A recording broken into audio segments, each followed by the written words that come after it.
Poisonrana.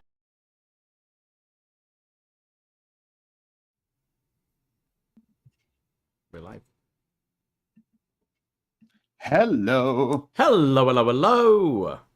Braden Herrington here with Davie Portman for a Easter Sunday Passover weekend mini chocolate egg Poisonrana. That doesn't sound good whenever there's food and poison in the same sentence. But hello, welcome to Poisonrana. Hello. And we're live. We are live, and more importantly, forget Easter, forget Passover. It's our 5th anniversary. Wow, this is true. 5 whole years of doing this stuff. 5 whole years. It all started with a whisper. Well, technically, I think upNXT is 5 years old. We are collectively friends now for maybe 6 or 7 years. About 6 years, I think. Yeah. Yeah. But yeah, us doing podcasts together, definitely. Poisonrana, the name change is technically like the end of last year. But yeah, we've been podcasting for 5 years. upNXT is something that was something I launched where it didn't work out with the original co-host. All the love to Bartender Dave, but I found a new bartender, Davie Portman, and we hit it off. And we were living downtown Toronto, and we decided, hey, I kind of signed on with John and Wade to do NXT reviews. And I mean, your stuff. Me and you get on some laughs when we'd have our nights out, and you were going to the NXT that I was going to do the show. What show is that? New Orleans? Takeover New Orleans, yeah. Wow. 2018, April 8th. Wow, okay. 18, really? Yeah. So then, yeah, my co-host decided day of, basically, I'm out. I don't want to do this after the first week. So I said, Davie, look, you're there. Don't know if you could find maybe 30 minutes or so to jump on and do a show. And you were like, yo, I'm staying at a hostel in NOLA, but yeah, I could probably somehow connect. And I was like, if you could do that, that sounds like a pretty interesting podcast. So it was in my hostel dorm whilst other people were like just sleeping or on their phone or whatever. Yeah. I mean, it was people I knew. We had like a private dorm, right. But yeah, like I'm in my bed on my phone recording this show.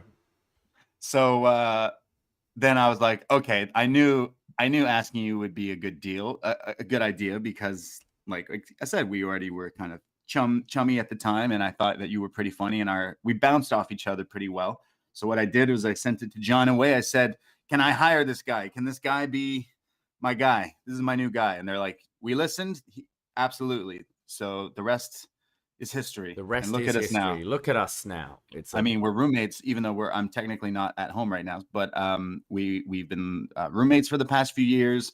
For those patrons, you may not know or may have heard that we won our battle, that we're staying on another year at the condo at the BDE Towers, which is just going to be fantastic. It's going to be what kind of summer is it going to be? A hot boy summer's already happened. There's sad boy summer, hot girl summer. I don't know what to call it, but I'm more excited about this summer than any summer I can think for a long, long time. Last year was the first summer everything had pretty much fully opened up in the city, but off the back of COVID, I kind of was in work mode. I was like, I haven't worked properly for the last 2 years. I need to knuckle down. I worked pretty much every day. This time I want to find a bit of balance. Like it's meant to go. It's only about 5 degrees today, but in like the next 3 days, it's going to shoot up to like 21, 23 degrees in the city. So it feels like it's starting this week. Maybe this is one of those weeks that's just like a little teaser of summer. But yeah, I'm excited to do some stuff, go to the island, we got to do that. Go to some concerts. We should go to the Blue Jays. I haven't been to the Blue Jays since we've moved here, which... have you seen the renovations, the new $20 tickets for the like upper area, and it's all just like chill out areas. It looks so cool. We definitely have to go. I am pissed though, because they've moved Bo. Bo Bichette's, they moved Bo Bichette. Bo Bichette's now the other side, and it's like we don't really walk that way as much. Like maybe we've got to walk that way instead. Yeah, for what you may not understand. So we live right near the water downtown Toronto, and we live near the Rogers Center. And another thing, we were out for a nice, lovely walk, smoking a joint after recording a show like last week at like, I don't know, like 1 a.m. in the morning. And we both looked at each other. We're like, are we that stoned that all of a sudden now we notice the Rogers Center, like the giant dome, the Sky Dome, lights up like it's lit? We've never seen. And then that, I'm like, no. I'm like, no, it doesn't do that. So quickly looked it up, and it was like news was breaking that this was like their soft launch of this, trying out them. They can now light it up any giant color. So that's it's crazy. very impressive. Yeah. So like we were like, the tower. It looked like a UFO had landed. Yeah, we were like, all right, this is bright red dome that has like landed in the middle of the city. So I imagine for Jays games it'll be blue, obviously, for like the color. But yeah, so we would walk that area, and they always have the posters, the big banners of the Jays, and near our apartment near where we walked all the time was Bo Bichette, the most handsome Blue Jay to ever play. And they moved his sign to a different area of the Sky Dome. So yeah, we'll have to take the long walk. We've still got there. We've still got Vladdy though, on our side. Right, yeah. Continuing that great Guerrero legacy, the heritage. Exactly. Yeah, I want a Bo Bichette jersey just because I think it's funny that I think he's great, but I think it would be cooler with Guerrero, so that wrestling fans would just be like, "Oh, is that an Eddie Guerrero jersey?" And be like, "Yeah, exactly, the heritage." Yeah, I mean, we're gonna jump into some wrestling news and chatter about everything that's going on, because we said we're staying another year downtown Toronto at our apartment, and it is a 5-minute walk to the Scotiabank Arena, which means in June we will be opening the Forbidden Door, literally outside our apartment, walking outside right into the venue. And we have some things in the works for sure going forward for June. So definitely follow the socials going forward. But which is crazy, Davey, because we might go to Forbidden Door here in I want to say but it's your country too, man. Our beautiful country of Canada. And maybe we'll see Kenny versus Ospreay too. But Davey, the Forbidden Door opens and the Forbidden Door closes. But when a door closes, another Forbidden Door opens, and some say it's coming home. Yeah, we're going to get into that in our first item here. But yes, the announcement of AEW Wembley. And I think off the bat, it's come at a good week because we're kind of buzzing. We did our 2-night sellout at Gabby's last week. And then suddenly all these other shows are popping up. There's Forbidden Door, there's Wembley. We've got Backlash and Double or Nothing just around the corner. So we're like, oh, shall we go into the events business now? Because we were really happy with how last weekend went. So we're definitely planning some things over the next few months, which we're really excited about, and hopefully get to see as many listeners as possible, either this side of the pond or the other side. But yeah, so super excited about that, and we'll talk a lot about that in our first thing today. But we have gone a little earlier today doing this show, and we both often work nights on Saturday night, and I'm going to be getting up early again next Sunday as well. So I closed the bar, got to bed. I threw on an episode of Ted Lasso. I was halfway through when I got home to just wind down. Got to bed, sleep around 4:30. Got up today around 9:30. Went for a walk. I even though I could lie in for a couple more hours, I find for me a walk and a coffee shake the cobwebs off a little bit, helps me in the morning.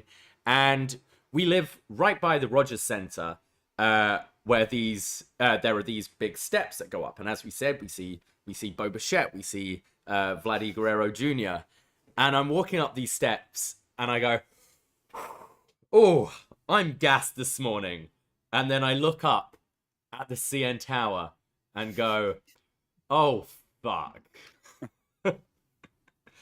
Yes. So great segue to plug in that we've been taking the stairs because Wei Ting and John Pollock both had birthdays a little while ago, last month or in the past while. And that's when Wei kind of announced his Climb the CN Tower challenge that WWF, no, not WWE, WWF, the World Wildlife Fund, they do this CN Tower climb, and Wei decided to join in with some friends, and he invited me and you. And at first I was really hyped, and I was like, yeah.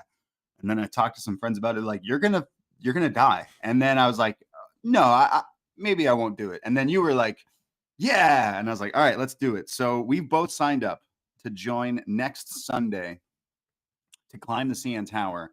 And it's all for a charity. And Davey, the real reason I'm doing this is because you know how much I love animals and how much we love animals here. Our logo is a damn frog, and we're trying to save the frogs. And if you want to help save the frogs, you should check out. Well, there's links all over Wei Ting's Twitter and of course at Poisonrana Pod, but there is a link here that can take you to Get the F In is the name of the team name Wei created, which is just fantastic because it's WWF. Our logo is the panda using the chair on the other panda. We don't support panda violence, but it's just a joke.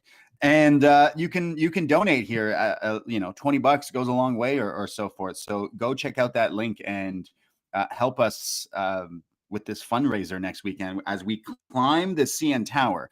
So today, Davey, I'm like you. I'm like, okay, I'm at my girlfriend's this weekend, and I'm like, okay, she lives on the 17th floor. So what I did was I went to the very bottom, which is like a basement, 2 basement, and then like a thing. So I've climbed today twice up 20. Okay. And like I'm like, oh man, I'm dead. Like I'm so screwed. So I did it yesterday. So twice up 20. So you did 40 flights today, right? Yeah, but I stopped, and then like hours later I did it again. Okay, so you've got another 104 flights of stairs on top of that. It's so 1,776 steps, 144 flights. Apparently the fastest person to ever do it was in 7 minutes, but it on average takes around 30. There's no way I'm doing that in 30.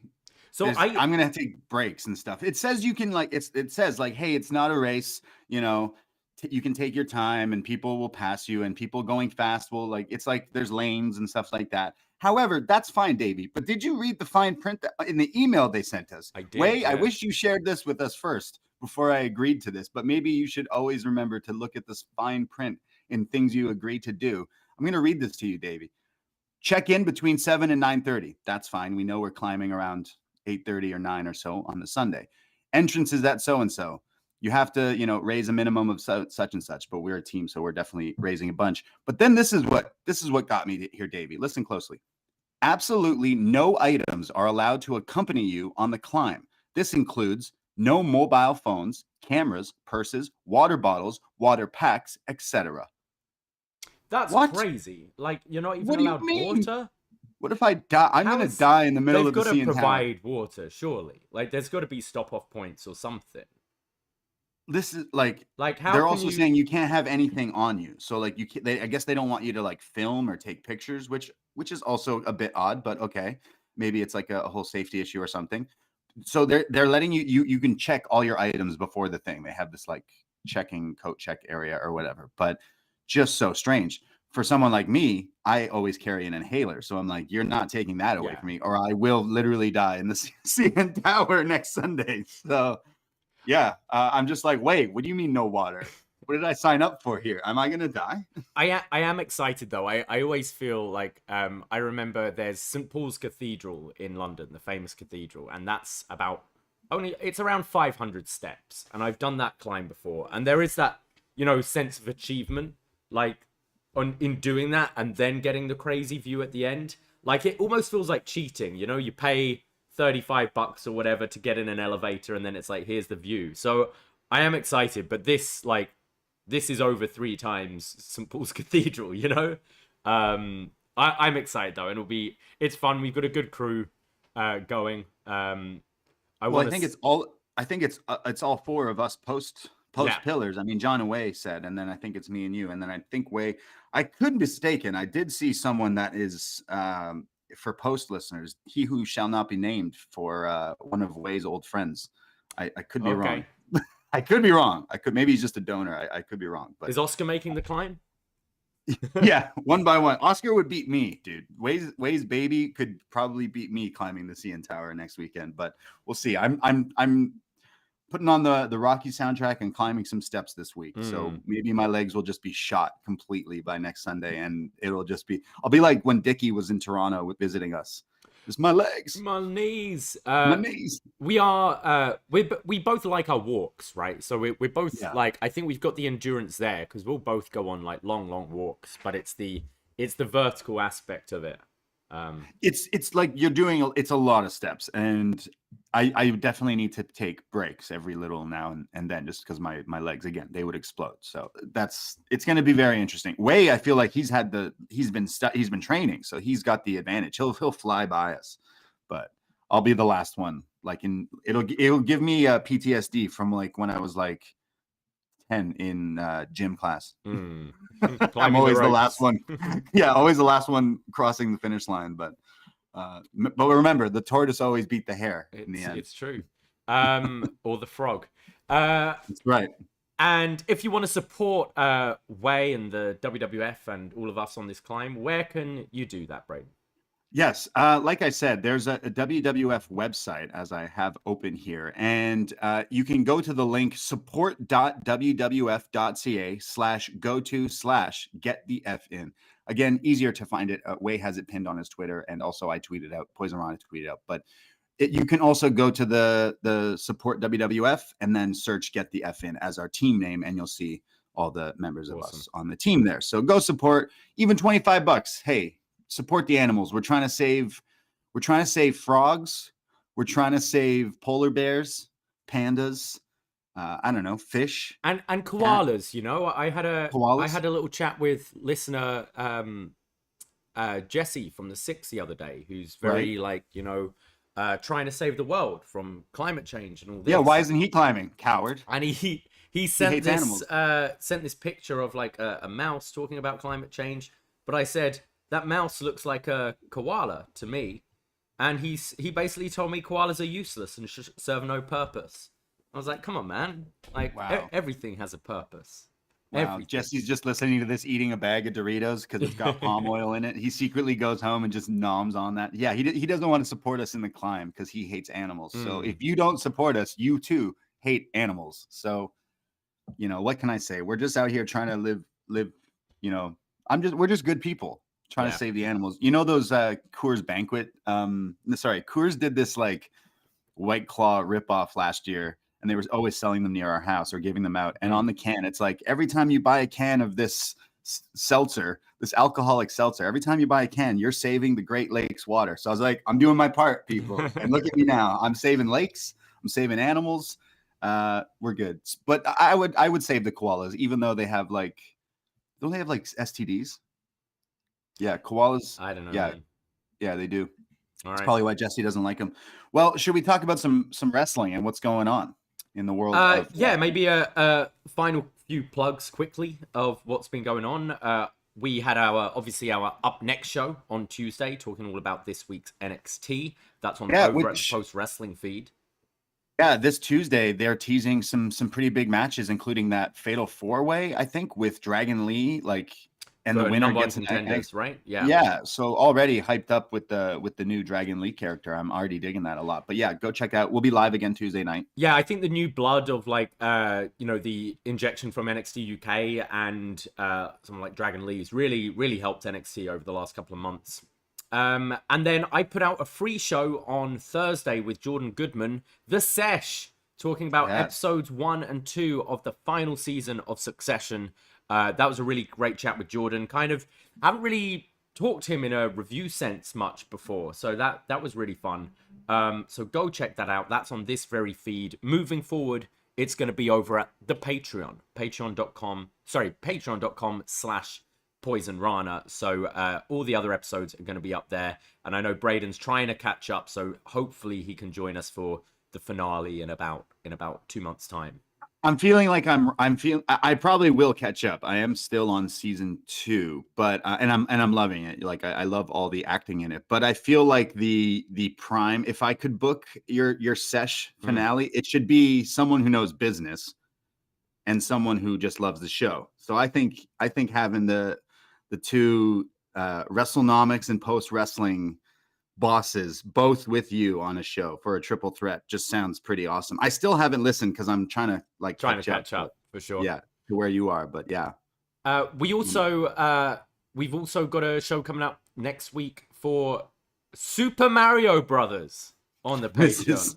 I was supposed to go see the new Mario movie last night, and I instead just passed out at like really early, so I did not go see it. But maybe I'll go try to see it before we record this. But yeah, almost 30 years ago, because I think it's May something that this originally came out. But great timing for the new Mario Brothers movie to come out. That we thought we'd go back to 1993 and review the movie that probably stopped a lot of other video game movies from being made, at least for a while. But look at them now, flourishing. Super Mario Brothers, the movie with Bob Hoskins, right? Bob Hoskins, yeah. Yeah. Have you ever seen this movie, Dave? I have, yeah, years ago when I was a kid. Yeah, I feel like I have not watched it ever as I an remember adult. all my, like, the memory I had. Isn't there some giant, like, goo thing? I remember, like, a gooey monster or something. I don't know. It's been a while. But, yeah, looking forward to this one. And then last week we posted our best match ever, Rey Mysterio Jr., talking all about Rey's career outside of WWE, which we had some really, really fun matches to talk about there. Yeah, absolutely. And you know what? I didn't put up the old WWE Rey, but you know what? I'll put that up on this very free feed this week as well. So there's a double dose of Rey for those who haven't checked that. But we were nerding out about Rey Mysterio Jr., as the kids say. But we looked at like his AAA stuff, Psychosis, Hoovy, ECW, WCW, like Eddie Guerrero, obviously. So many great Rey Mysterio matches, but like some really sweet, like deep dives and deep cuts of some stuff that maybe you haven't seen. And we also linked all the matches on that Patreon show, so you can watch them and then check out our review. But we had a blast. Rey Mysterio is just one of the best. We hung out and just watched all these matches. What else did we watch? Rey versus Ospreay, Rey Ricochet, Culture, Lucha Underground, ECW, AAA, like lots of stuff, lots of good stuff there. So if you're a big fan of anything from Rey Mysterio, this is a definite show for you to mark out, as we do. We also discuss the deep, dark web story. Did Rey Mysterio and Jennifer Aniston ever hook up? The only way to find out is listening to this podcast. Yeah, absolutely. You get the real answer. The real answers from the kids. So that's what we got going on the Patreon. Mario coming out. We did the WrestleMania reviews and then that Rey Mysterio. It's only $5 to become a friend over on our Patreon. It gives you access to everything we've done on that Patreon. So, hey, you want to support us? Go support us at patreon.com/PoisonRana, because I'm trying to get a flight to the UK, and our Patreon's not doing too well lately, guys. So you need to step it up if you want us to continue creating good content. Well, let's start with the show that we are going to get Braden to. It's AEW. Hello, Wembley. They're going all in it. All in it. All in it. This is that going to be the name of our event? Maybe, yes. Unless someone beats us to it, we're doing all in it. Yeah. I love that name. Kind of. There were the rumors of, we've been wondering when this is going to happen. They announced a London show back in, I think, November. It's been a while, and we've been going, well, when's this announcement? They since announced Forbidden Door in Toronto, and then finally. Tony Khan, in a very Tony Khan way, first gets the newly signed Nigel McGuinness to start this announcement. And here's my best friend Adam Cole, who's going to do the talking for me. And Adam Cole Adam Cole? This is like the third or fourth time now. It's so funny. And Adam Cole's a great promo, but whenever he's doing these like announcements, he like stares in the camera and it's like, it's going to be really exciting. And it's almost like, Tony Khan's got a gun in his back. Like, say it, announce the show. But Adam Cole announces Wembley Stadium. And I turn to you and go, he's fucked up. He means arena. Because a lot of people make the mistake. You've got Wembley Arena, which is also pretty famous. A lot of like big concerts there. Kind of more on like the Scotiabank level. And then you've got a huge 90,000 seat stadium just next door, and I'm going, he means arena, he's fucked up. And then they show the graphic. No, it's Wembley Stadium, all in. They are really going all in with this one. London, August 27th. This was huge news and got me very, very excited. Yeah, this is crazy.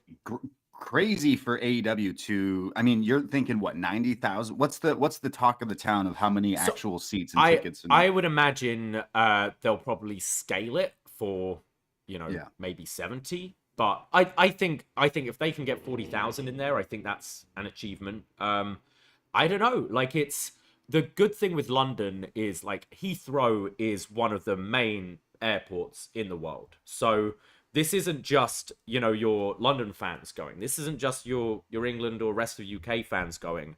It is easy if you are like in, the Netherlands, Germany, France, Spain, like Belgium, like all of these places around the UK. It's so easy to get a flight into. Obviously, it's summer, so prices are more expensive than usual. Hotels will be booking up quick, but I think this is going to be a real like destination event. I know the few Americans who have passports are trying to come as well. Like New York to London is a flight done multiple times a day. That's really pretty easy enough, like 6-hour flight. And being AEW's first stadium show, I can see there being interest from across the pond as well, because it's essentially they're doing a kind of WrestleMania. So people who've been following AEW from day one, who have probably gone to All In, the original one, I can see them wanting to go, oh man, I got to go to this first stadium show. So yeah, this is huge news. Absolutely. This is crazy for AEW. Like you said, this feels like this would be their WrestleMania. I mean, you rewind maybe about a year or so ago, little less than like last summer, me and you were just banging the drum of like, yo, Tony Khan, get All In at the Rogers Center in Toronto. Like, get a stadium for All In. Don't do it at this crappy little venue, not in Chicago, like outside of Chicago. No offense, but me and you were there for All In. We had a blast and it was cool. And it would be crazy to go to the other, like the next one. And the next one should be a WrestleMania. And I think he realized that. And when this Canada tour got announced, the UK people were like, yo, what the hell, man? I thought we were getting something. Well, he was holding out for this huge, big announcement. And I think it's like well-deserved. And I think because of the like, wrestling fans in the UK, there's a lot of them, and WWE only goes so many times. And of course they did Clash at the Castle, but it wasn't Wembley, right? So it's pretty big. It's pretty huge. And I know we're trying to make some plans and hopefully go there. And it's like, yeah, this is like, I think a lot of other people are in the same thing. Like, well, gives me an excuse to go over there, but like 90,000 is a lot. But it seemed like the day after this announcement, like 25,000 people signed up for pre, and that was just like a day or two after, like probably a week gone by already. It will like double. So I'm so happy for them. Like we were just saying, like WrestleMania was awesome, but AEW needs that like spectacle, right? They need that like giant one thing, and they're just not there yet. Well, they're gonna have the footage after this event, because this is huge, and I'm hyped for the company, for the wrestlers, and for just all of us, the fans, and anyone who can go. Like, yeah, go for it and let's have some fun. I love the title. I love that they've gone back for All In, because the idea of All In originally was you can't sell out a 10,000 seat arena. All right, well, we're gonna go all in and do it, and they did. So I think it's that similar. Calling it this, it's like that mission statement. All right, let's see if we can achieve this. The other good, like, there's a couple of good things about this as well. I think it's not going to be as difficult to get tickets as, Forbidden Door or other kind of events, because it is so many seats. So I can imagine the ticketing process being a bit easier. Obviously, if you're going for those super premium tickets, it might be difficult. I would also imagine the pricing, although it's going to be in pounds, which hurts with the Canadian dollar. I imagine the pricing is going to be more reasonable, because they're going to want to get as many people in here as possible. And I think WWE quite often sells itself. WWE is coming to town. People know what it is. When people go, oh, what do you do? Oh, I talk about wrestling. Oh, like WWE. That's the go-to. That's the Kleenex. It's the brand. That's what it is. So I can Uber.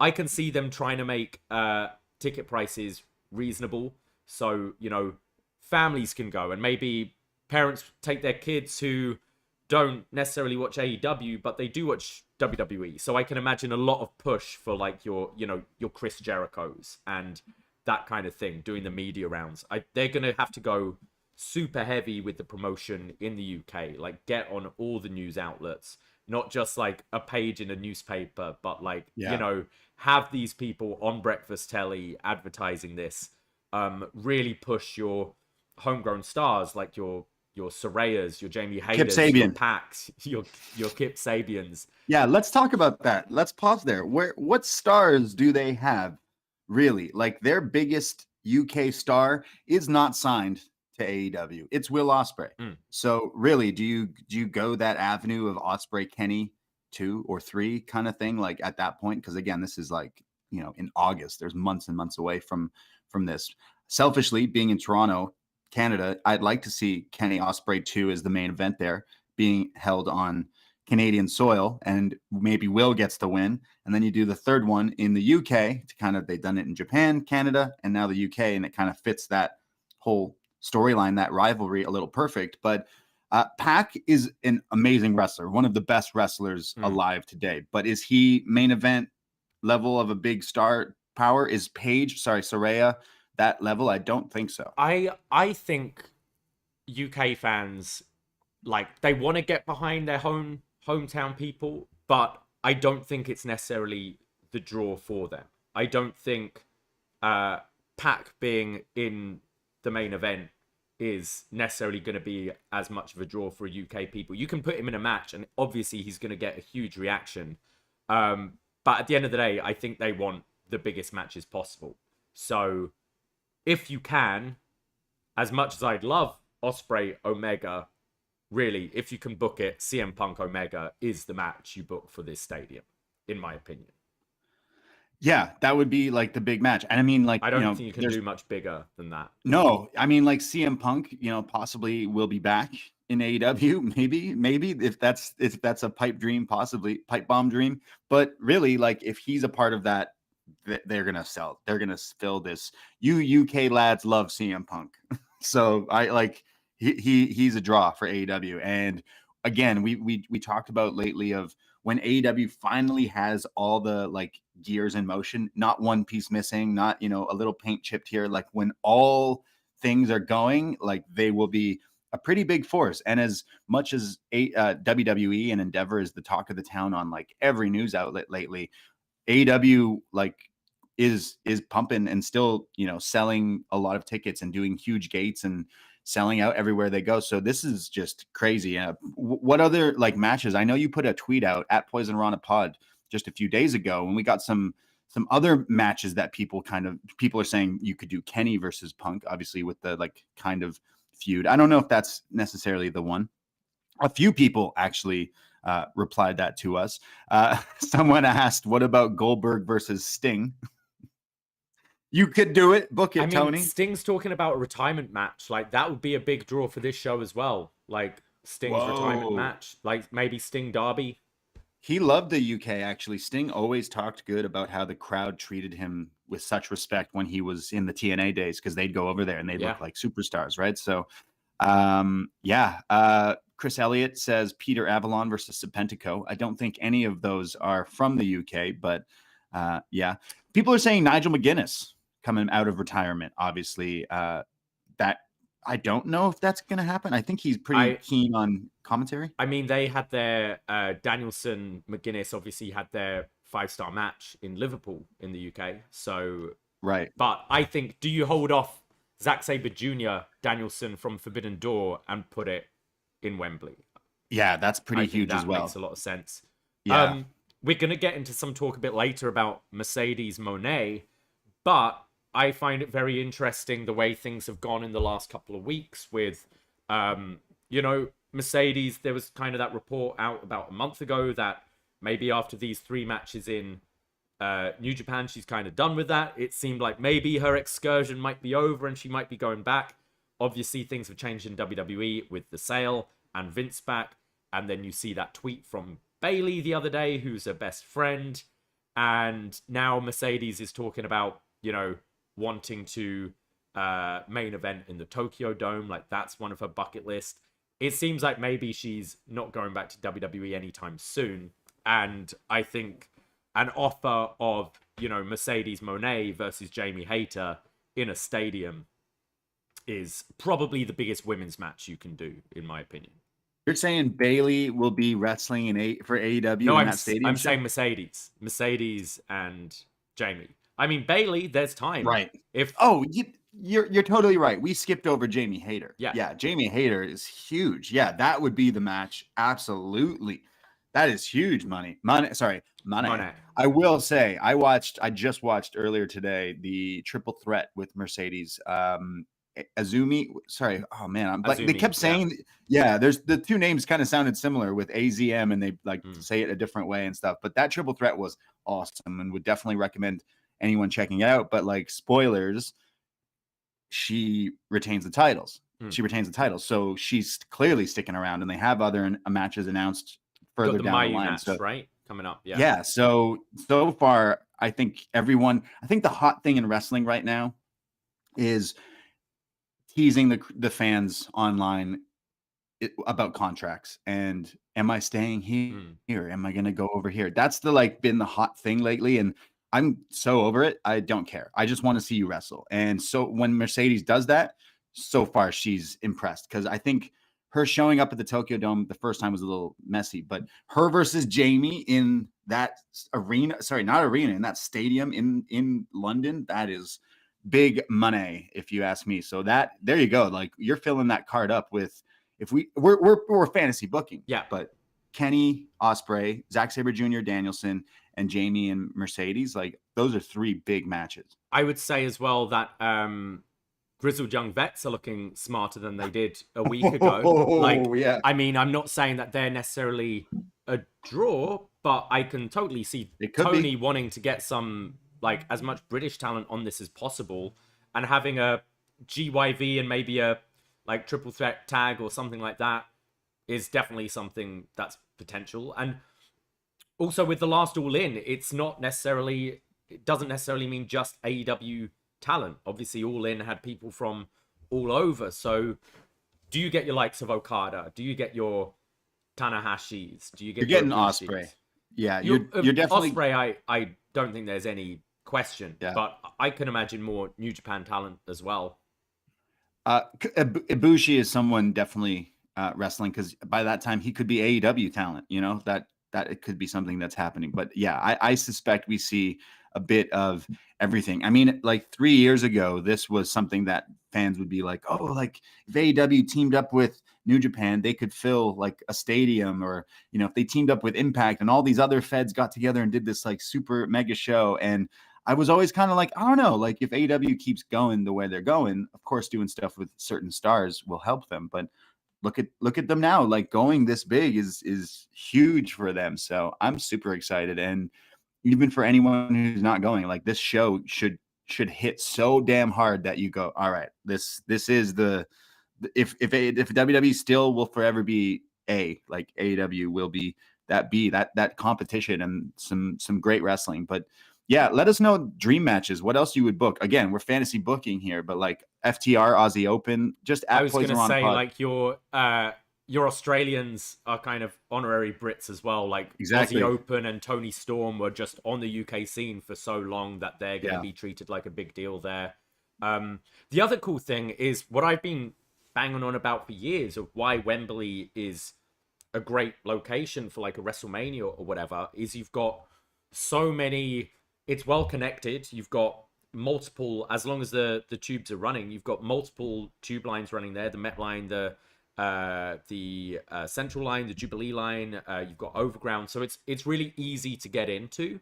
And also you've got all these other venues as well. So would a Ring of Honor try and do Wembley Arena or something like that?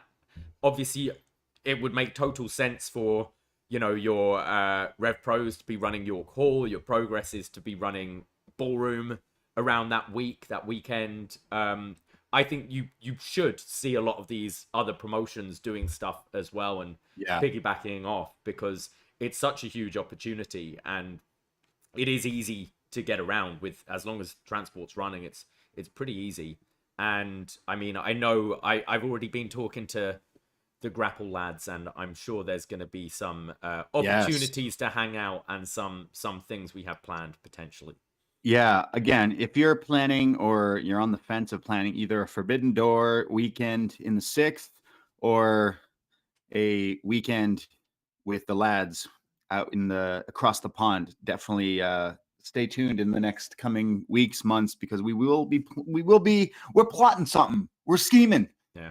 We're scheming. All right. We stay scheming, and we're planning some big things and some fun things for listeners and fans, and just, yeah. So I'm excited. And especially with the Grapple lads. I asked Benno to take me to a nice carvery. I was just going to say, like, you're finally going to get your carvery.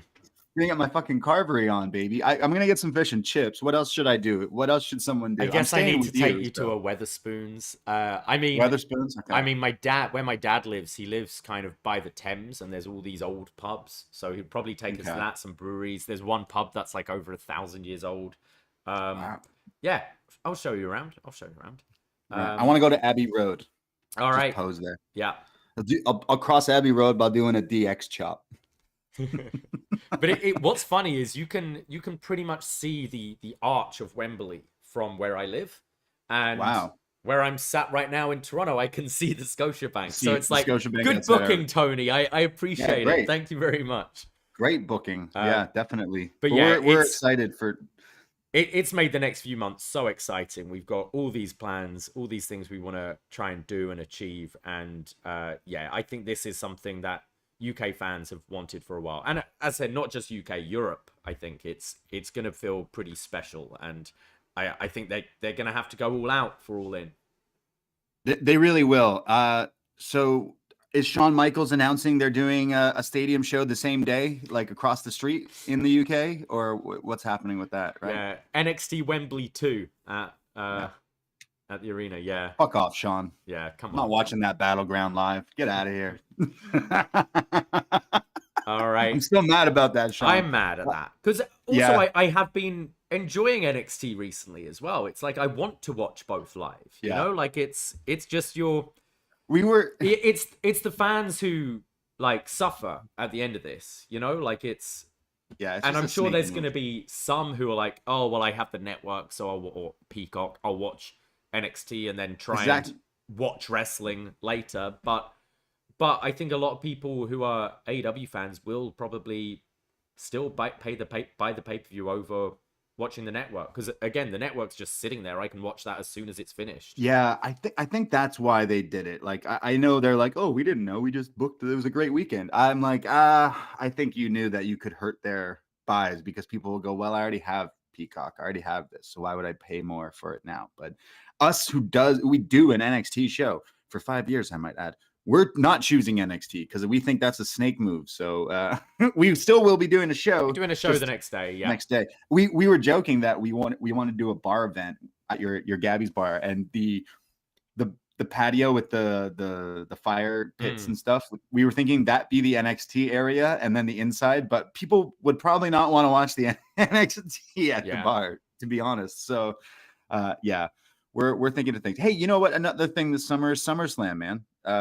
Which, you know, we could sneak into Detroit for like 1 or 2 nights and have fun at SummerSlam. And the way things are going, there could be some big matches on that as well. But Vince is back, so. Well, that's a good segue. Vince back at Raw. No chance. Yeah, so we've had this whole sale go through. Vince saying that he's not going to be in the weeds, but he will kind of have a say and oversee creative. And then Vince is in Gorilla at Raw, and scripts have been ripped up and changed, and matches dropped, and low morale in the locker room, apparently.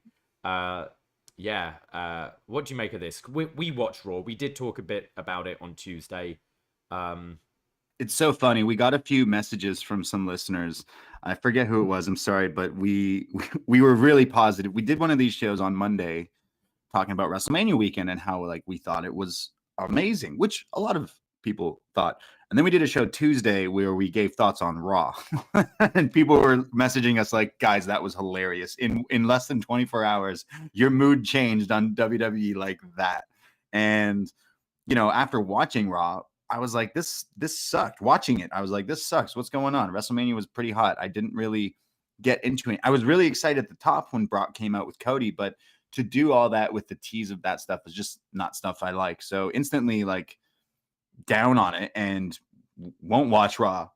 I learned my lesson again. It's a vicious cycle of like, okay, I'll give them a chance. Then they let me down, and then I go back to it. It's like the ex you can't like ever let go or something like that. I guess I don't know what it is. It's like a vice for us, but for me, like I definitely learned my lesson. Monday Night Raw is the best wrestling show to watch when you watch it on Twitter the next day. So. And that's a shame because I think Raw After Mania has always, or for a while, it was a show that you did want to tune in to see and watch live and not be spoiled about potential surprises and new angles being cut, new directions.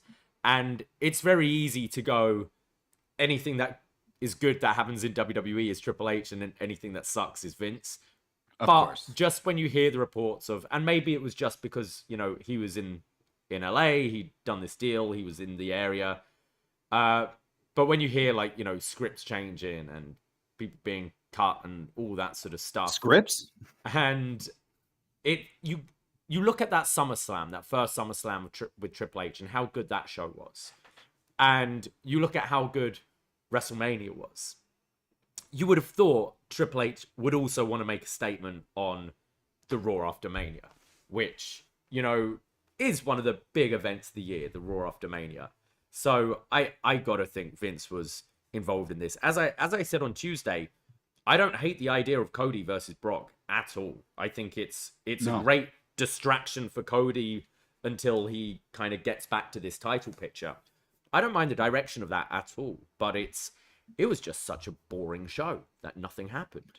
Yeah, nothing happened. And then to do the tease, which we like just all thought was coming, but then for them to like stretch it out, I hate the thing WWE does. It's such a Vince thing to promote something so over the head that you don't even want to watch it anymore. And then they don't even do it. It's like, it's just so backwards sometimes. So yeah, learned my lesson for watching Raw.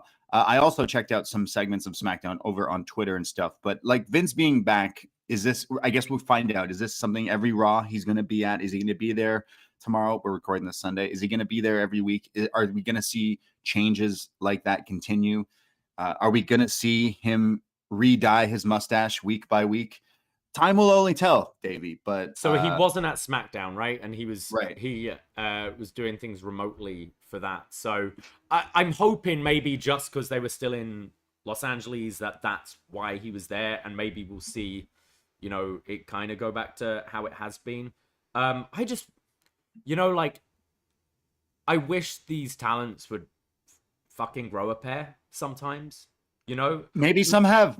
Like, maybe people have asked for requests. You mentioned Bailey. I feel like maybe a few people, as soon as there was word, you know, there was apparently a group, a WWE-wide talent, like, meeting, and maybe that pissed people off that, you know, maybe things haven't come out yet, but I have a feeling, like you mentioning certain tweets from wrestlers, I wouldn't be shocked if others did ask for a release. I just feel like if there is this low like morale that's being reported, and I mean, the question of unions always comes up, and I don't think it's ever going to happen.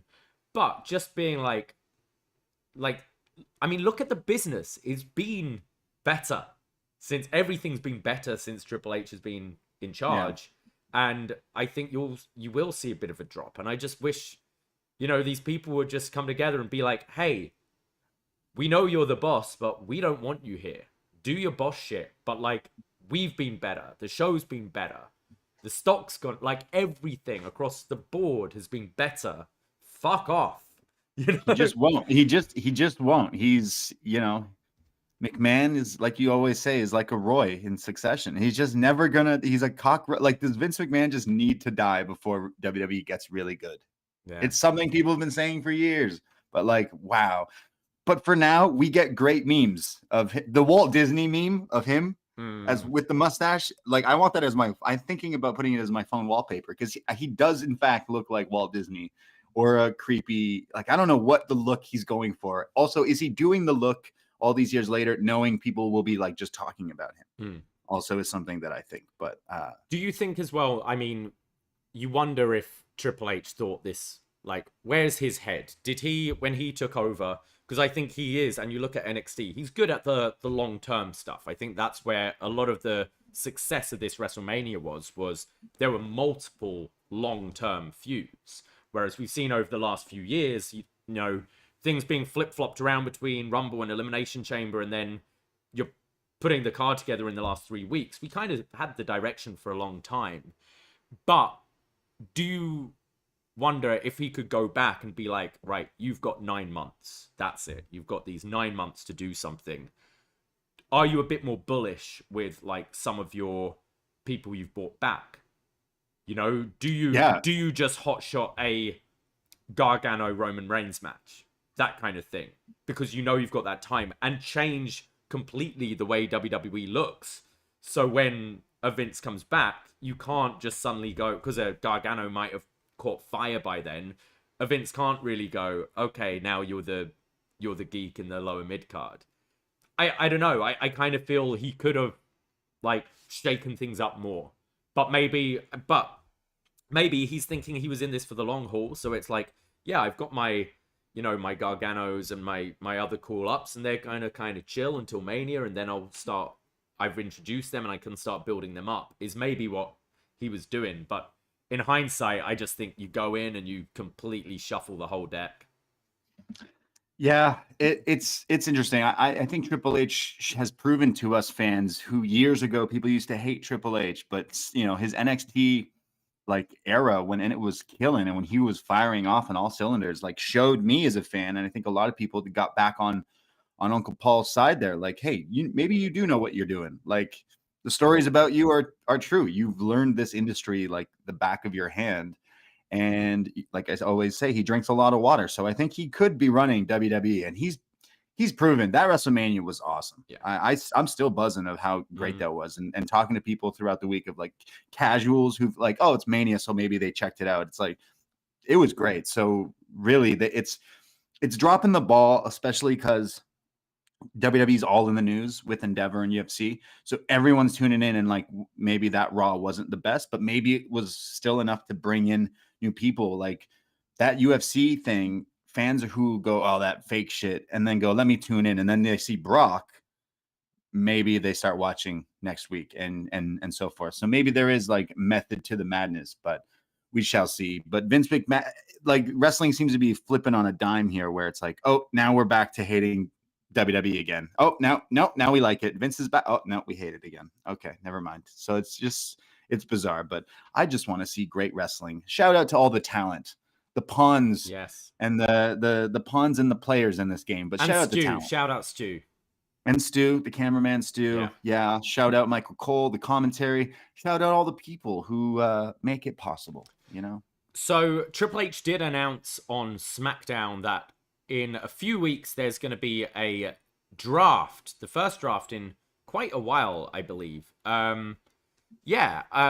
Shuffling the deck, if you will. This is so stupid. This is dumb. There's no Raw and SmackDown. I don't believe anything. This is so dumb. Like he's telling me, oh, we're gonna shuffle the deck, bro. What's been the deck? Tell me what's the deck of each side.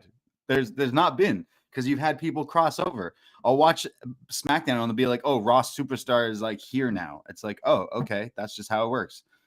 They'll be like, hey, Sami, even though Sami's a SmackDown guy, he's got a promo tonight on Raw. It's like, oh, okay.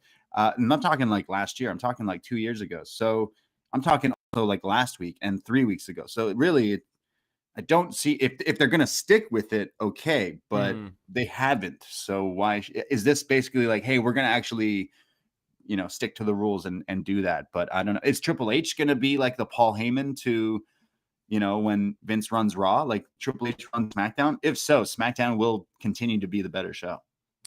Yeah, I don't mind it. I don't mind kind of Rumble to Mania just being a bit of a free for all. I think it serves the stories better, and then maybe you make that an official thing. Like as soon as once you're in that road to WrestleMania, the gates are open, and maybe make that an actual rule rather than just, you know, these wildcard rules that they slowly drop or whatever. I think it is better having, I think it gives talents more chances when you've got two distinct rosters. And, but then when you're doing, like, because you've got Roman as the guy, he can float. Because you've got one set of tag team champions, they can float. And therefore, with that all being on the bloodline, they can essentially be on the same two shows as we've seen the last year or so. What I'm worried about, I hope this doesn't mean we're splitting these titles, because I don't think the world titles ever meant more than it does at the moment. No, they won't split it. And I think if they split it, that would be a huge mistake. And especially if that's a way to, like, get one of these titles off Roman, I think that's so cheap and lazy. No, after they won't this do that. time. Like, they've built up such this equity now that you've got to cash it out with someone. Yeah, no, they won't do that. They won't do that with any of the titles. And I think unify the women's as well at this point. Like, they've had Rhea and Bianca squaring off. You've got unified tags. You've got unified men's. I think women should be unified, and therefore you can have two distinct rosters with your stars who float on both shows. But as you said, like, who cares? What does it mean if someone's drafted to Raw or SmackDown at this point, because they've both been on both? Yeah. At least this isn't like 2 weeks before Survivor Series like they usually do it, which never makes any sense. Yeah, but I would imagine this is where you're going to get your NXT call-ups as well.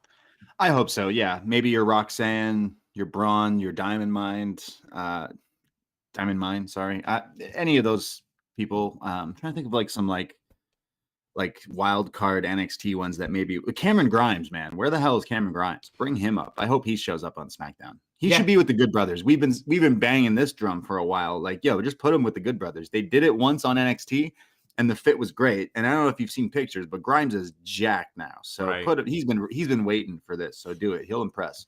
I think women is where they need to bring up some. I think Roxanne's makes sense. She wasn't on TV this week. They got the title off her in a really weird way. Rhea needs babyface opponents, and I think that like classic David v Goliath story with those two would work.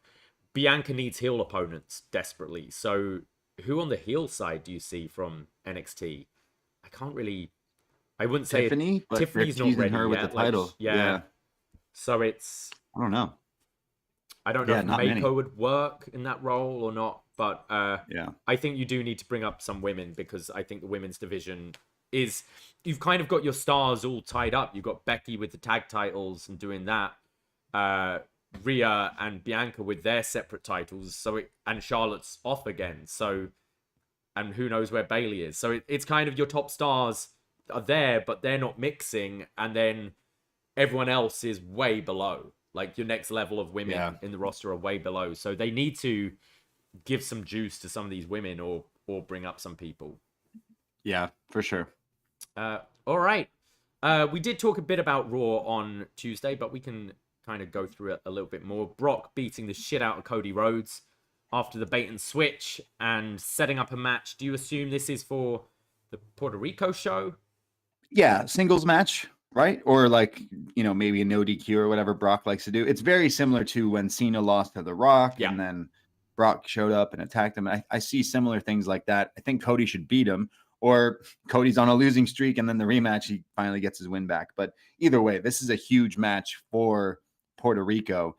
It does make me think that maybe that's the main event and maybe Roman's not even in a match, but that would be kind of weird, right? But I just don't know who you would throw at Roman so quickly, because it is soon. I would have said Bad Bunny, but he's busy, I think. I don't think Roman's defending in Puerto Rico. Okay. I imagine that tag is the main event with Ray and Bad Bunny. No, I'm thinking, also that, but I'm thinking maybe it's Roman and the Usos versus. Oh wait, no, Cody's with Brock. Cody's so up, yeah. Maybe you've got Riddle in the mix now, so it could be Sami, Kevin, and Riddle against the Usos and Roman, or because the Usos, like, you had this week kind of Roman is mad at the Usos for losing. You know, Paul Heyman lied to them and say, "Oh, just get in the jet. Roman's away right now," and then saying, "I dealt with it, my tribal chief." Maybe you go more the route of Roman and Solo against Kevin and Sami, perhaps. But yeah, I think you're probably only going to get the title defense at the Saudi Arabia show, which, like, you could do a Seth maybe for that. Yeah. I think Brock does beat Cody in Puerto Rico, and then Cody gets his win back in Saudi, and then I probably see Cody winning Money in the Bank and going, "I want to face you at SummerSlam," is what I imagine. Money in the Bank? Yeah. You think he wins it? Yeah, I see Cody Roman either at SummerSlam or next year's WrestleMania. Yeah, I feel it kind of makes more sense to peak at a WrestleMania, but this SummerSlam is a stadium show, and I think maybe they want to get over this 1,000-day thing. And as you said, who are the opponents for Roman now? You could do another Jey Uso match down the line. You could do a Seth match again. Beyond that, I don't see anyone, unless you're like really hot-shotting a Bron Breakker or someone like that. I don't see anyone left for Roman. So I kind of feel SummerSlam needs to be the changing of the guard, because then you can have so many fresh matches with Cody as your champ. Yeah, I would like that. I mean, people are like so upset still that Cody just didn't win. Like, he'll never be as hot. It's like, I don't know about that. He's Cody. So, I mean, eventually he'll turn heel, so it'll be fine. I'm interested in this show because the Brock match sounds interesting. We've never seen it before, and Cody's just at his finally at his final Pokemon evolution stage. So it'd be great to see him and Brock tied up. But you mentioned as well the other match they teased for Puerto Rico, the Bad Bunny spot, which I thought Bad Bunny took that table bump on Raw like a champion. I don't know how he didn't hurt himself taking that, but wow, did he eat that table. He got choke bombed through that thing by Priest, and he was upside down. So I'm into that. I'm totally into Dom and Priest versus Ray and Bad Bunny. This Bad Bunny, for those, I still think there's wrestling fans who are like, Bad Bunny. Go on Spotify and click Bad Bunny and see his streaming numbers. Compare it to anyone else. He is one of the biggest artists ever. And Doc, they're going to where he's from. Like, they're going to Puerto Rico. This place is going to be absolutely mental. Yeah. Like, I would love to go to this show just because, like, I love this guy. I would imagine he, like, does a performance for his entrance or something. Like, the place is going to be bonkers. So I'm actually really excited. He's really good, actually. His acting is good. The way he was like to Dom, his punch was great. I mentioned it to you. I'm not sure if we talked about it, but I watched clips of him on James Corden's like karaoke carpool thing, and he said like WrestleMania when he wrestled, Bad Bunny said that was the best day of his life. Like, he grew up watching this. Like, yeah, I've become a superstar. I'm rich. I'm famous. I'm dating celebrities. I'm doing all this stuff, but like, you don't understand. Like, for them to like teach me how to wrestle, to put me in storylines, and to have everyone say I did a good job. Like, he's like, I can't believe it. So he like cares about it, and he knows enough. Like, I mean, he went on SNL with the 24/7 title all those years ago. Like, the dude cares about wrestling. Yeah. So I'm excited I think this is great booking. So Rey Mysterio teaming with Bad Bunny, WWE has this like little golden goose right here, because that is something as a fan I am super. First I saw Rey come out with Snoop. Now he's going to come out with Bad Bunny. Like, this is great. I think this is great for Priest as well. I thought Priest was fantastic on Monday. This was the best angle on Monday by far. Yeah. But I love Priest being like, hey, that's what I did to my friend. Like, imagine what I would have done if I didn't like him. Like, because they're bringing the history of them teaming together. Yeah, they teamed up together. Yeah, so right. I think this could do really good things for Priest as well. Yeah, I'm excited. I think this Puerto Rico show could be really fun. The pay-per-views as a whole, even in the Vince era, have been pretty solid. It's just the TV that I hope it comes back. Like, I really do, because we were buzzing this time last week with Mania and everything. It's just so funny when they like, hey, because they are in the Staples Center, right? The crypto arena. Yeah. And they're like, oh, hey, Bad Bunny's here with Pat LaPrade sitting a few rows behind him. And they're like, hey, Bad Bunny's here. And he's like, hey, guys, I'm just here as a fan. I was like, oh, yeah, you're not. I love that. So I'm in. They got me hooked. So that was my only favorite thing. The only thing I liked from Raw, seeing that whole angle. So hats off to Bad Bunny. And again, maybe you're not a fan of him or don't know him outside of this. You have to admit he's doing a good job. Oh, yeah. Any other WWE notes you want to talk about before we move on? I don't think so. Obviously, Finn Balor kind of just coming out that he was just injured, really beaten up. Then got stapled mid-match. Like, poor guy. But I'm happy that he like decided to do it. Then you have people like Punk saying, "Oh, I don't want to work injured" and stuff. I'm not saying it's the same thing. I'm not saying it's a good idea to work injured, but like clearly Finn was like, "No, I'm not missing this. I need to do this." So I totally understand that as well. I couldn't imagine trying to fight through pain like that, but good on him. I hope he comes back stronger. He should still be on TV if he's not wrestling, because I know he was also mentioning how he loves the Judgment Day stuff he's been doing. So like keep him on TV, even to help promote the Bad Bunny stuff, if that. But I know he's probably out for a little bit at first, but yeah. Yeah. All right. Well, shall we move over to AEW? Yeah, let's chat about some AEW because Dynamite was pretty good. It was MJF Day this week. It was. What a week. Wow. They gave him the key to the city from the little town near Long Island that he's from, and they did a whole thing, and he brought out this guy who was getting booze. So I don't know much about my Long Island politics, but I don't know if MJF figured this guy would get the booze or reaction from the crowd. That maybe like he's not the mayor or so forth that people voted for or something. I think in general people just don't like politicians. Yeah, do they? Politicians, they suck. Politicians, they're all liars. Isn't that how the song goes? Yeah. I love that segment with MJF. I love anytime this guy does segments. I mean, the whole Rebar Mitzvah thing was a knockout for me. But then coming out here singing and doing this, like, we all loved when he did the song and dance with Jericho. But who knew that like he had the chops, right? He's got the pipes, and here just doing this walkout thing with the shaboom shaboom shaboom shabop. 10 out of 10. This guy is great. I don't understand.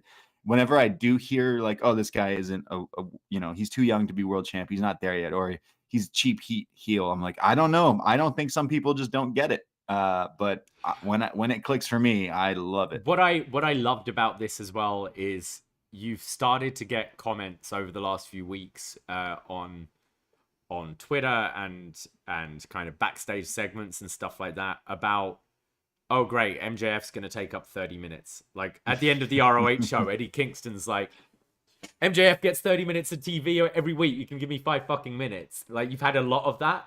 And then the heel in MJF is like, oh, I hear you. Cool. I'm going to sing. I'm going to sing a few songs for like 20 minutes. And it's I'm like, sorry, Eddie. Yeah, good for you. And like an Eddie Kingston's there going like, what the fuck? This wrestling. Why is this happening? But it's brilliant. It is entertainment. And I think I love the dynamic he has when he's in Long Island.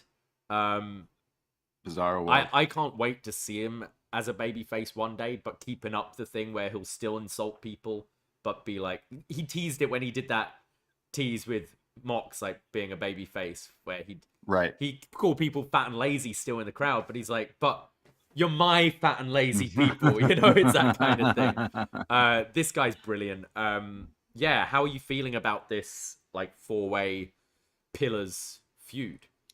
Yeah, I mean, I guess at this point it's the title match for Double or Nothing, because they did the thing where they look at the sign. It's the sign that they are looking for the match at that pay-per-view, trying to heat up Darby, trying to heat up Sami, trying to heat up Jungle Boy. I think it'll be an awesome match, a match that people will be raving about. But I feel like the story so far maybe isn't the best, but I think maybe trying to all of a sudden give Sami the mic after to cut a promo to try to, I think maybe that's where they messed up, with a bit with Jungle Boy and a bit with Sami. Showing Darby doing the Sting spot in the rafters, I think that's all you needed to do to get people hyped about Darby, like coming after MJF, because that's what Sting did, and it was successful. You just show him there, like, oh, and the crowd pops, and they're like, oh, he's watching. So Sami, I think, kind of did a disservice and the same with Jungle Boy, where like you had MJF diss Jungle Boy and talking about his girl, and then for Jungle Boy to like be there and attack him, it was just a little too hokey. I think that was the end of that segment. And then Sami like has a great match, but then wins against Commander and then tries to cut a promo, but proving he's not in the same league as MJF when it comes to cutting a heel promo. I thought he did a lot better like the previous weeks in that 4-way kind of promo, but again, still super hyped for this match. But I think they need to, I think they need to get more the better of MJF here, or stack up wins or something. I don't know what the story should be. It's a difficult, like, on paper, it's cool. The 4 pillars are going to have a main event title great match, which will be great. I think the difficulties with that is I don't think anyone thinks MJF is losing this title. Which we had the same feeling when it was the, Kenny Pac Orange match, which felt like, okay, this is a bit of a filler because we know we've got bigger plans down the line. Right. Also, it's harder when it's multi-man when you've got someone like MJF, who is such a fantastic talker, like one of, if not the best in the company. It exposes the others when they just can't match up. And I think Darby has been the best so far. I thought his promo when it was the 4 of them was fantastic. And as you said, he's a kind of character you can have just chill. If it's 1-on-1, MJF and someone else, I think they can level up. We saw that with the Ricky Starks feud, where Ricky was cutting the promos of his life. But you've got Jungle Boy, who no one buys as a viable winner of this, who isn't the strongest promo. I think he's cut good promos in this, but when you're up against MJF, it just exposes you. And same with Sami, who's still a heel, but is cutting pretty much babyface promos and then being like, oh, and you all stink at the end because remember, I'm a heel. I just think it will be an entertaining match, but no one is going into this going, oh, I wonder if Jungle Boy is going to win the championship. And therefore, they need to juice it up. The TV feels a little cold. Like Jungle Boy should have a match with Mox in the next week or two and somehow get the win, because Mox is acting like a heel and busy with Hangman or whoever. And like Jungle Boy should get a win over someone significant that at least gets people being like, oh, they're trying. I know he had the Christian one, but that was it. And lately he's just letting this guy talk shit. So it's just he needs like a bigger win to establish him. I know they did that with Sami this week. So I would imagine Jungle Boy is coming up as well, and Darby as well. But again, the match is going to be awesome, but the storyline just kind of, MJF is not losing this one. And there's really no reason to believe any of the other 3 would be the one to dethrone MJF. So I imagine, if all goes well, fantasy booking here, MJF beats all 3 of them in the Fatal 4-Way match. And as he's standing tall, we hear some In Living Color hit, because I think that would be a great way for MJF beats all the pillars. And then out comes if all those 4 are the pillars, what's CM Punk to the Wrecking Ball to AEW? Yeah, he comes in and maybe they set something up there, because maybe that's your all-in match. MJF Punk. Yeah. I don't think it's big enough. I think if you've got Punk for that stadium, you do Punk Kenny. I don't think there's any other match you do with Punk if you've got. Honestly, Punk can't hang with Kenny, man. Looking at like the older matches, like Punk looks older compared to a lot of the other guys, right? Like I don't know if he can do one of those. Some pretty good matches in the. I liked the one with MJF, the 2 with MJF, but he still looks like a bit rough around the edges. Where like some of the newer guys, like I wouldn't want to see Punk and Coda like some of the faster like guys. I just don't think you're looking to sell out a stadium though. Punk MJF ain't selling out a stadium. It doesn't matter how the match will look. I don't think it's you put your 2 biggest names in the main event. Like, but I mean, like if you're doing Kenny Ospreay, if that is like the thing, like what would Punk be doing on that show, right? Like, would you do Punk? Well, I don't think you do Kenny Ospreay, unless if you don't have Punk, that is the match you go to. But I think it's. If you're gonna have to do Kenny Punk at some point, and where else than a 90,000 seat stadium? Right. Like I mean, Punk is their guy. You know, that is the top guy in that company. Yeah. When he's there. I'm definitely like interested in the match, but definitely that's not one for me. But you're totally right. That is the two biggest guys need to fight, and why wouldn't you do it at like your first ever stadium show? You're completely right. I just think if they are doing this storyline with Kenny and Ospreay, that they would be doing that final match there with Will being from there, with that, and Punk possibly fighting for the title against MJF would be another match. I'd probably still put Kenny Ospreay as the main event there, but because the other thing you could do is if you do Kenny Ospreay at Forbidden Door and have Ospreay win, there's always Tokyo Dome next year. You could do the rematch as well. I want to see that match. Don't get me wrong. I just think you're gonna have to put your biggest commercial matches together. Yeah. For sure. But Punk versus anyone really is a pretty big match. I do know he's probably a big deal over there. Not people over there not seeing him wrestle for years. So it would be a good thing for him to come back. People in the chat, shout out Goodfella in the chat saying Punk and FTR versus the Elite could be the match that you do at that show as well. So yeah, that is something that could work out. What else happened on Dynamite that you liked or didn't like? So we had the BCC attack Adam Page with Bryan Danielson pulling out a screwdriver and just mauling Hangman. Danielson says he loves his family, but he also loves John Moxley, Claudio, and that little prick Wheeler Yuta. I've seen some people raving about this. I didn't like this. I am not clicking with the BCC as heels. It feels very forced to me, and especially Bryan Danielson, who we know has a mean streak in ring, but seeing him do things like pulling out fucking screwdrivers and things, I found it a little they're really trying to get us know these guys are heels, and it didn't work for me at all.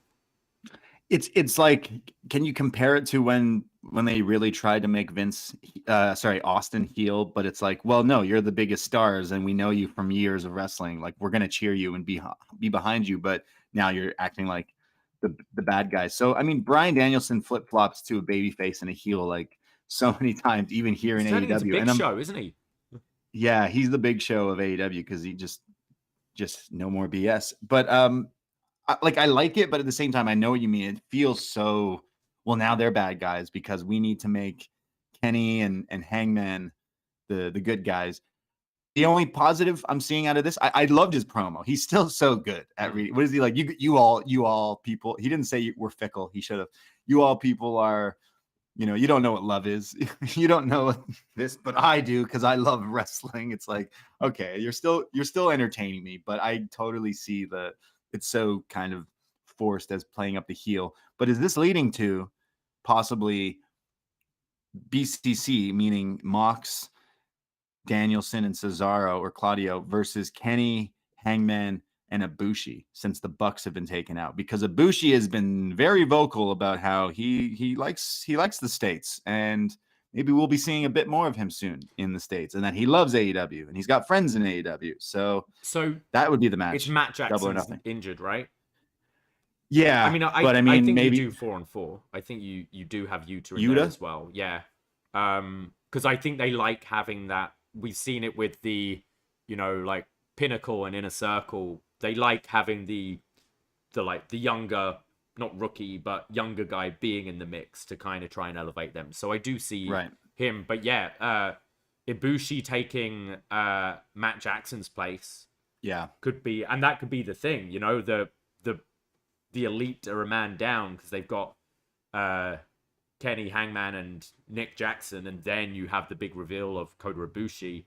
And Kota Ibushi, like, it kind of, Anarchy in the Arena kind of fits with his whole DDT exactly thing, which, Danielson's getting a firework in the face. Yeah, and I mean, I think that's why, as silly as I found the screwdriver thing, that's the element they're bringing, isn't it? Because we're going to go to Anarchy in the Arena, so we've got to start fucking people up with screwdrivers and crazy stuff.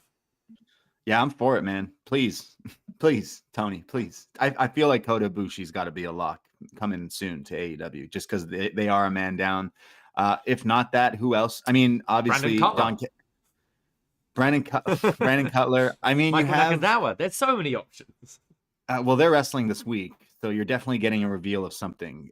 Because I mean, Callis has been hanging around with Takeshita, so true. that could be the one you bring in as well.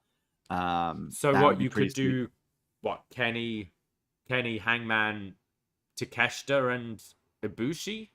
Yeah, please book that match. I think the Bucks should sit it out. I think the Bucks should sit out. If one of them's hurt right now, rest up, young kings. We need you for the summer for a lot more bigger shows. So just rest up and bring in Kota Ibushi teaming with Takeshita. Like, yeah, please. And then fighting hopefully one day. But yeah, wow. That would be pretty crazy. So Anarchy in the Arena hopefully has some anarchy. There was a main event on Dynamite that took place. And I know because what a great entrance for the Gun Club, the Guns, the Smoking Guns. They said, TK, we know we're dropping the titles. We know we're transitional champs, but for our last title defense, could we please come out to 50 Cent, Many Men? And TK said, sure. So 50 Cent making more money by letting the Guns come out to this song. I'm really mad it's the Guns who got to use this song because I love this song, and it popped me so hard with their like sick entrance with the camera zooming around them and stuff. So bravo to them. You popped me, you silly little ass boys. Yeah, they did a good job trying to like have there were some good near falls in this. There was some good with the DQ spot with Cash stopping the ref from calling the DQ on it. Right. Which doesn't quite make sense because they would have won the match and therefore kept their careers, I think. But they wanted those titles. I think they said if we don't win the titles or something like that. Yeah. I thought the match was good. I think the Guns, I think they're good. I don't think they've been at the level of any of these other previous tag champions. And I kind of felt that this was just too little too late with this tag championship win. It should have this should have been FTR taking these titles off of the Bucks. In my opinion. I agree. Yeah. It was really bizarre that they went with this route. Having the Acclaimed lose to the Guns was just like you could have heard a pin drop in that arena. You could hear a pin drop every time the Guns come out, really, except for when they played Many Men. It was clearly that thing. And the story again with the our contracts and stuff like that. I'm so over that. At this point, just go, man. Like, I don't care about, we could leave. Tweeting pictures. I love FTR. I love Dax. But tweeting pictures of like a WWE contract on your thing. And now we're hearing like, yeah, they signed like months back, guys. They've just been joking about. It's like, it's just so over that. I know that's wrestling. I know I'm like nitpicking. But like everyone's doing that right now with the, like since Cody, everyone's like, are we going to go to Japan? It's like, I don't care. Can we just see you wrestle? And FTR is like, if this is the case, have they been like resting up? Have they been healing from injuries? And that's why, but like doing this, playing it out this long, I don't think the crowd cared as much, but the positive is now they have FTR tag champions. That is a huge draw for shows going forward, for your Dynamites, for your big pay-per-views. FTR is the team. So now having them back in, like I said, all things going for AEW, this is what we need. So FTR should start doing open challenges. We should start seeing them face off against every team. And Forbidden Door, Aussie Open, FTR one more time. To be fair, you do get the contract thing in sport as well. And I know wrestling tries to replicate sport a lot. I think your criticism, maybe it's a lot of people are doing it at the same time. So many people do it. And I think this could have worked because, and it obviously that feeds into this stipulation because then you're going, well, are they going? So it does add a bit more weight to the stipulation, but it has been done a lot in the last few months. I think FTR are a little cold right now. Not cold, but warm, whereas it's because they took the titles. They did all this. Last summer when I was going to all these Dynamites and things, the reactions were huge. Like, they were the guys they brought out for the dark segment at the end to like send everyone home happy because oh my god, it's FTR. Since the little hiatus, I just don't. They're still, don't get me wrong, they're gonna kill it in these title defenses. They're gonna have incredible matches again. I just think they didn't strike the iron when it was hot with these two, and maybe that's something we might see with Cody. You know, like when Cody wins this title, you might go, "Oh, it was good, but it would have felt bigger at WrestleMania." Maybe. Yeah. That's kind of how I felt with this, but it is the right direction. They'll get back there. Like again, I love this team so much. They're a big key part of AEW being the tag division and all that. So like, I see good things now that they're the right. Like, let's forget all the gun stuff. Let's move on. Sorry, the guns. It just wasn't working. Many Men was great, but FTR now. I mean, drink some tequila. I wonder if the Acclaim didn't get as hot as they did, the Acclaim probably wouldn't have been tag champs. No, and therefore I don't think the Guns would have been tag champs because I think they were in this predicament where, oh man, the Acclaimed are so over. They did well with that. Strike the iron when it was hot with them, but then we do want to get it on FTR, and we don't want FTR beating the Acclaimed because that could turn FTR kind of heel, and I think that's why. And the Guns were like kind of the lucky ones in this situation as being just these transitional champs. Yeah, really, I believe that. They didn't have a very memorable title run. Some other AEW news, we had Jay White's debut, which I almost completely forgot about. Yeah, what an afterthought, right? Like, again, just so bizarre. The whole thing of, well, is he going to WWE? Is he not? It's like, look what that did for you. If you just teased, I'm coming to AEW, probably would have had a bigger debut. Maybe they wouldn't have booked you as Juice's lackey now. I thought he was kicked out of the Bullet Club. He was kicked out of Japan, but like, I don't know. Kicked out of the Bullet Club and kicked out of Japan and this and that, and no one cares. So sorry, Jay White. I think this was a bad time to show up. However, I do think he's good. Is he a game changer here in AEW? I don't think so. I think he would have been a bigger fit in WWE. He could have been a bad guy that they kind of need to help elevate some people and have good matches, but here he's definitely going to be lost in the shuffle. You could put him in Ring of Honor, he'll be lost in the shuffle. I think there's too many other things going on right now.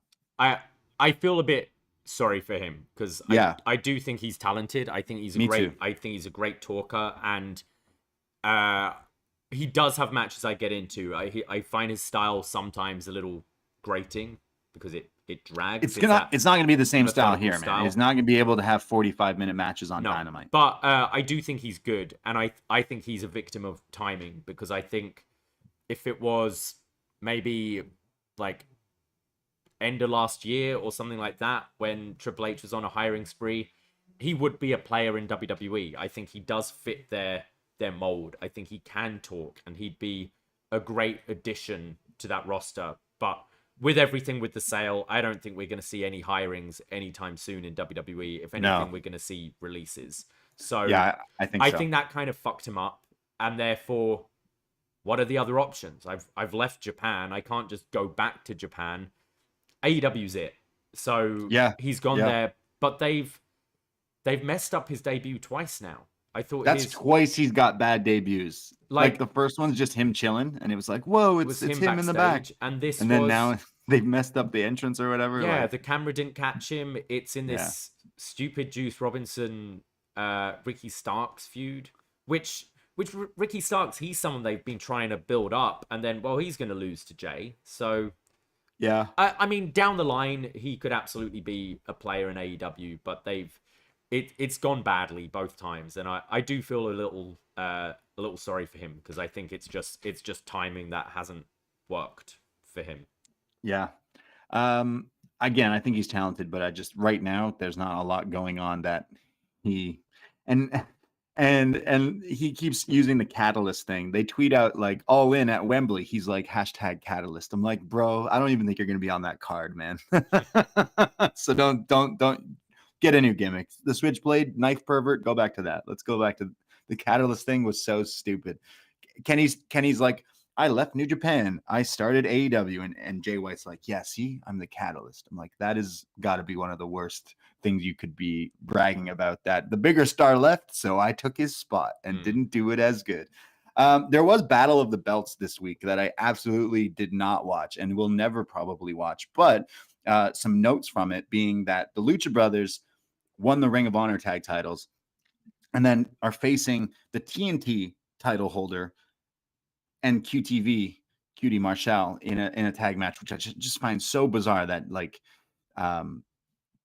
why do they the champions? Yeah, Tony why do they keep Khan doing does this? this a lot. He did this with like Darby. Darby wins the TNT title, and then his first feud is a tag feud with Sting against, what was it, Team Taz or whatever it was. Yeah, he does this a lot where you've got these divisions. Like once you win a championship in that division, stick with it.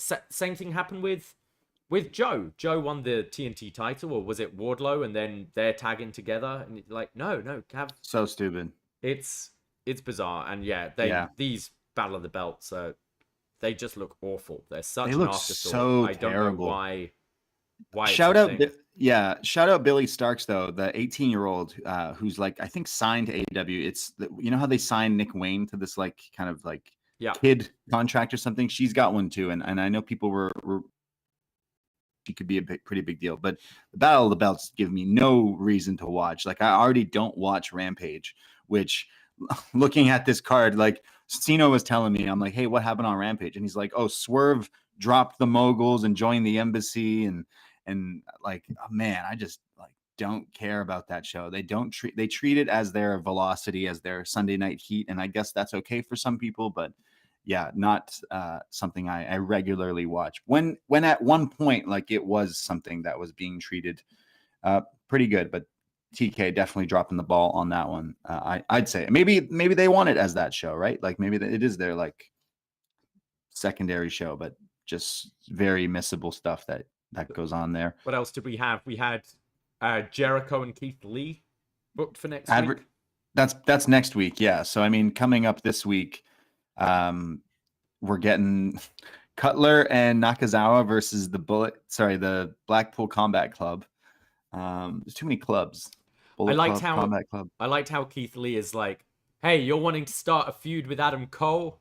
Well, I feuded with Adam Cole one time, and I'm bigger than you, so let's have a match. And you're like, yeah, okay. I saw a meme that was it looked like the lead singer of Motley Crue versus Uncle Phil. Yes. And I'm super excited for this match come Wednesday. So yeah.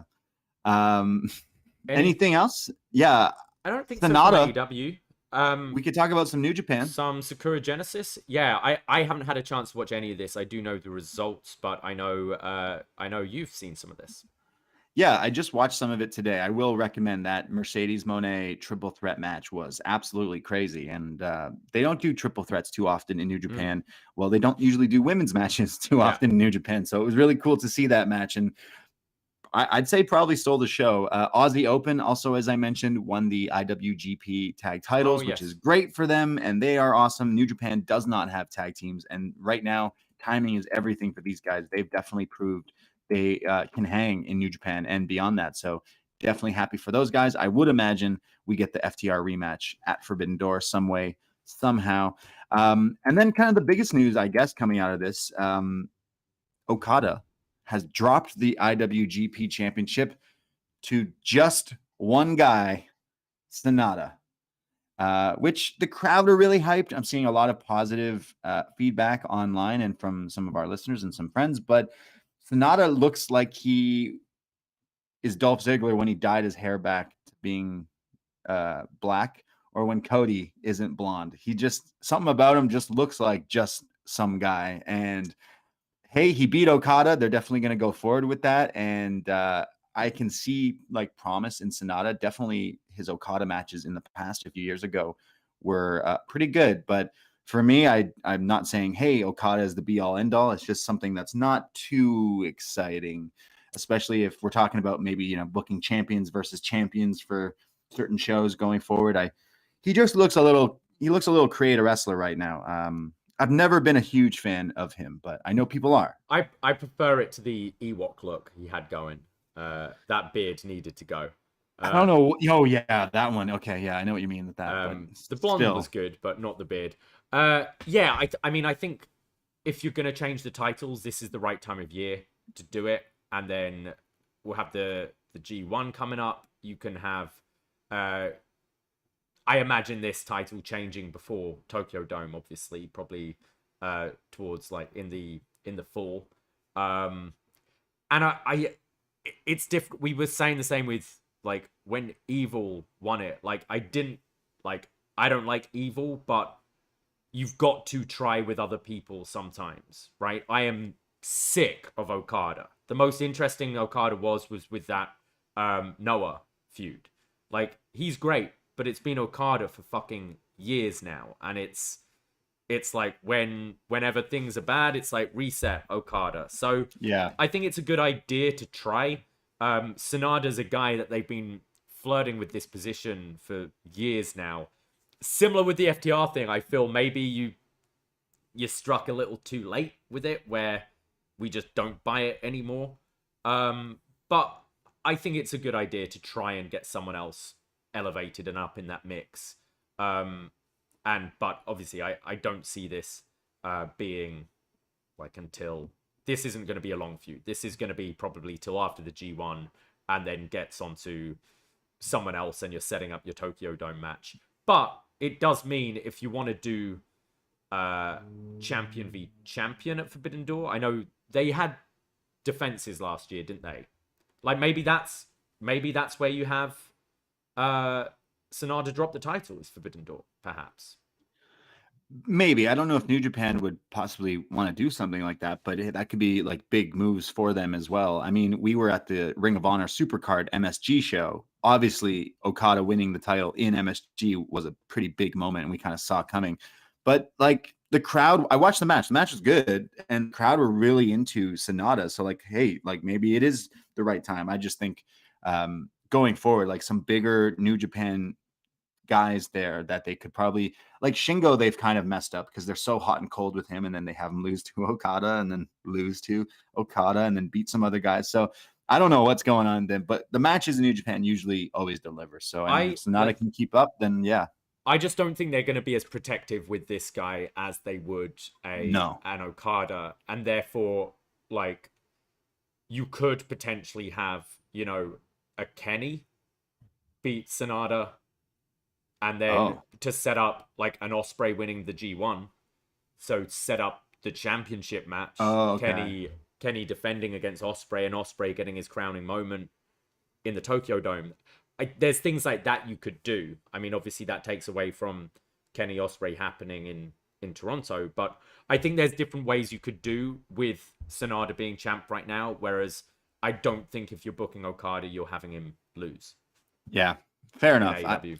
Again, some people are really behind it, and like it's a different thing than just Okada. So I do see that, but there are it is a little puzzling because there are a few other guys in big matches that you could probably use right now. But hey, maybe it'll work for them. And the crowd is hot, so maybe it is something that's working for them. So overall, what I watched from that show, I was cherry picking matches. Those were pretty good, but I would still say that triple threat was my favorite from that show. Sakura, Genesis. So yeah, I think you would really love it. So anything else going on in the world of wrestling? I guess that's other news. It's kind of calming down now with everyone talking about Endeavor and WWE, and Vince is back, as we mentioned, and lots going on. WrestleMania is come and gone, but it doesn't mean we won't watch more and more and more pro wrestling, and we always will. We'll be back Tuesday talking about NXT. Maybe we will have a number one contender for the Mellow champion, and then we'll be back with a bunch of other shows. We're going to do that Mario movie from '93. So if you've watched it, or maybe you haven't, get your feedback in. Join our Facebook page. Facebook group, I should, because that we do. And then patreon.com/Poisonrana for all the other shows. It's only $5 and you get access to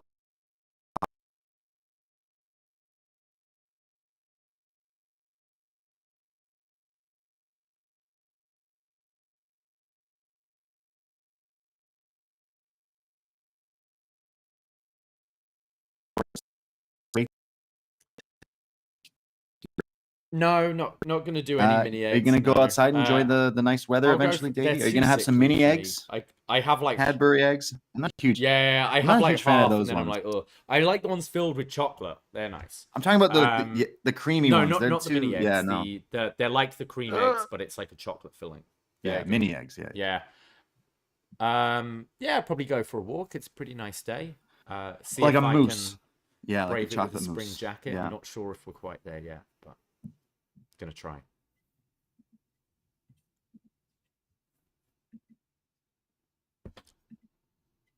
Yeah. Well, people are saying my sound is gone, so I guess this is a great way to sign off here. Oh, we're back. We're back. Chris Elliott says we're back. Thank you everybody for listening, and check us out on all the other stuff. Again, the Facebook group at Poisonrana Pod, Twitter, Instagram for all these things, and look for the tweets I mentioned. We're going to be doing the CN Tower walk or climb next weekend, so we would love any sponsorships for that, as you know, as little as like $25. Help donate and save the animals, people. Happy Easter, happy Passover, happy whatever it is that you celebrate or don't celebrate, or that is it. Cheap chocolate day tomorrow. Hey, even that, but thank you. All right, that's it. Take care. Goodbye. Poisonrana.